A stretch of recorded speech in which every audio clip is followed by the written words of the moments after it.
lumuhod pa talaga yung ano ko, ito na yung boss ko. Talaga siya. Ito na yung boss ko.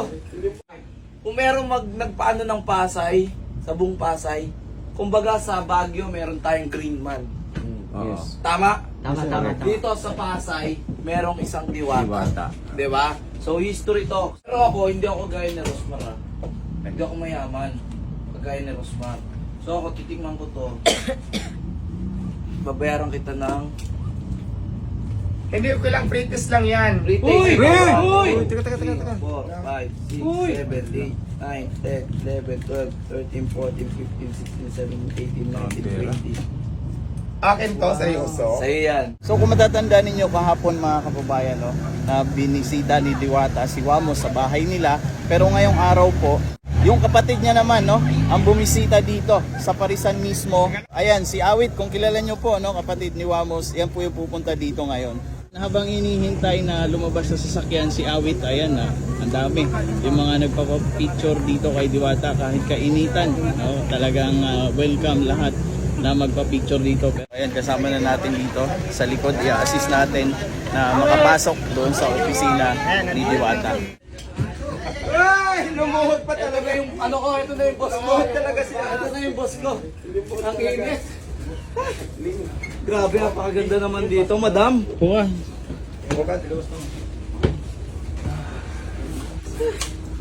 Asan si Alvin TV? Ito po, ito ang idol ko. Ano, madam? Ito ang idol ko, ano? Pasara na. Ayan si Alvin, hinahanap mo, ayan siya. Oo. Apaka-pogi pala. May regalo ako sa kanya, guys. Uy! Ano kaya yung... Sana all! Ano kaya? Surprise! Regalo natin kay Madam Diwata. Mamaya na, syempre. Dapat. Ako alam ko na. Ano? Yung kwentas mo. Parang maghihirap agad tayo na ito pagka binigyan natin ito. Patay yung bata ka. Kung hindi naman yung bracelet mo kaya. Yoy! Pamili ka dito. Uy, Wow. alam mo, kahit alin dyan, yung kwentas pwede na. Saring lang, joke lang. Joke lang yan. Sobrang yaman, sobrang successful. Grabe ka naman. Hindi tayo mayaman. Gumanda lang ako pero hindi pa ako mayaman. Kasi mamaya, di ba, popost yan, tapos sasabihin ko, sasabit ako sa kasigatan ng Diwata ngayon. Di ba? Maganda ka na dati pa. Wala pa akong yaman, sa totoo lang, hindi pa ako mayaman. Nagkaroon ako ng pera dahil binigyan ako ni Rosmar, pero yung sabihin mo yung personal na pera ko. Sobrang wala pa. humble niya. No? Hindi pa. Profile. Hindi, wala pa talaga as in. Hindi siya yung... Ako kasi mayabang ako sa sok. Kaya ako nagkapera dahil may nagbigay sa akin. Pero ayun naman, nakatabi. Gusto ko hindi mo nabawasan hanggat maaari kung kaya kong dagdagan ko muna. Pero if ever na kailangan na talaga, kailangan siya gamitin. Bakit hindi? So, ganun kasang mindset ko. Hindi mo naman magagalaw yun kasi una sa lahat. Hanggat maaari nga, kung kailangan dagdagan, kung kaya kong dagdagan. Bakit hindi? Diba? Nandito ka na eh. Ang dami kayang gustong ang dami kayang gustong mapunta sa posisyon mo ngayon. Pero ako naman, di Isipin ba mo, naghanap buhay ako, so hindi naman talaga ako umaasa din sa mga bigay-bigay. Oo. Pero pag may nagbigay na hindi naman tayo nanghingi, syempre kailangan natin tanggapin, di ba? At magpasalamat Kasi kasi, ano siya hindi eh. naman tayo nanghingi. Kumbaga, dumating na lang sa yung blessings na yan na hindi Oo. naman natin hiningi. Binigay Oo. naman ng pusa. Yun. Kasi So, alam ng Diyos na mabuti kang tao. Yung iba dyan, sige, maraming nagtitindang pares sa mga kalsada. Pero bakit mas binless ka ni Lord?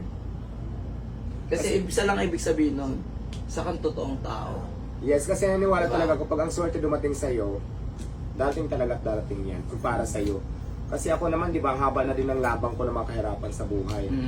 Hindi ako sumuko. So, sabi ko nga, ang swerte pag dumating sa'yo, bigla nang dumarating. Ang importante dito is huwag kang sumuko sa amo ng buhay.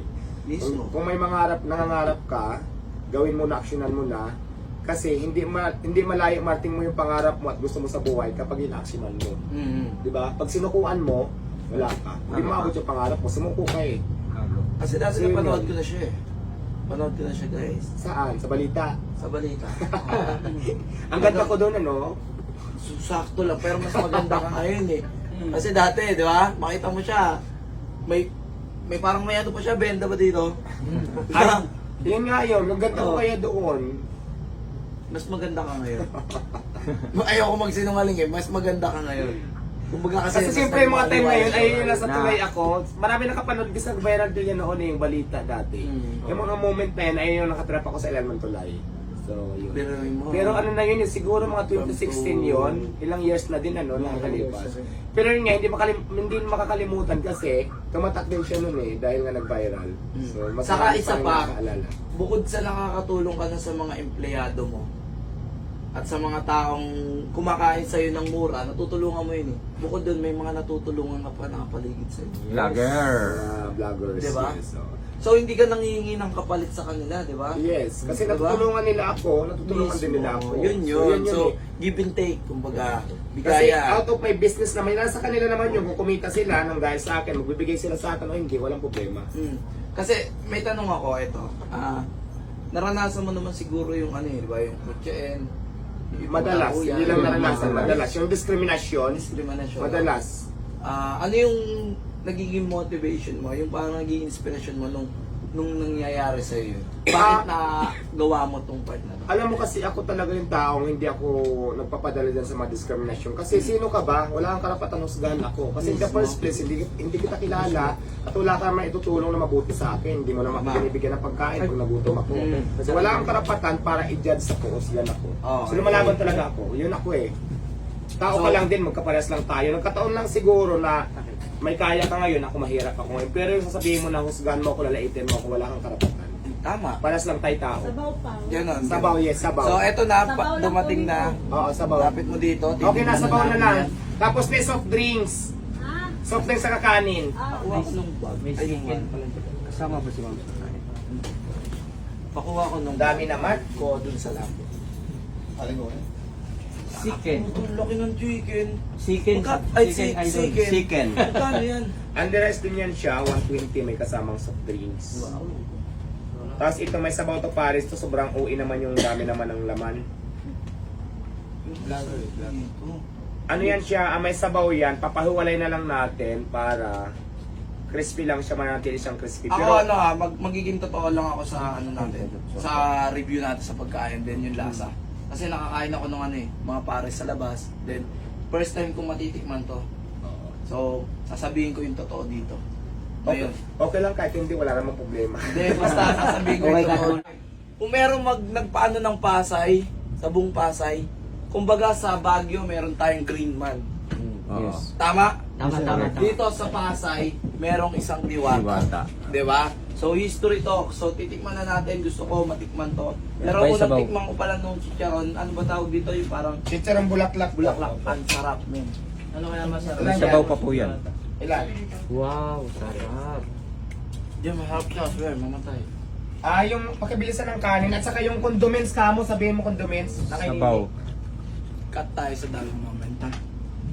Alam mo yung binigay mo, Sarap niya na. hindi lang sana makatulong, malaking tulong to. Alam mo kung bakit? Bukod sa 20,000 to talaga na maliwanag pa sa sikat ng araw, mayroong pang bigas na 10 sako. Ang laking bagay niyan, laking tulong nito para sa tindahan ko. Hindi, sa akin naman, gusto ko na bilang, pasasalamat ba? Diba? Alam ko naman na si Diwata na kahit wala kang iabot dyan, wala kang ano dyan. Ako, hindi siya nagtanong. Sa akin kagabi, mamatay man. Nag-call kami. Sobrang humble niya sa call and nakita mo naman, nung tumawag ako sa kanya, punta lang ako. Diba? Oo, wala naman ganun talaga. Lahat ng vlogger sabi ko sa'yo, welcome lahat. Hindi ako, kung may bayaran dyan, hindi ako nagpapalit. Hindi naman yun ang lakad ko eh. Oo. Basta ako, mas masaya na ako yung napopromote yung business ko, na ibablog ng mga sikat na mga influencer. Doon pa lang masaya na ako.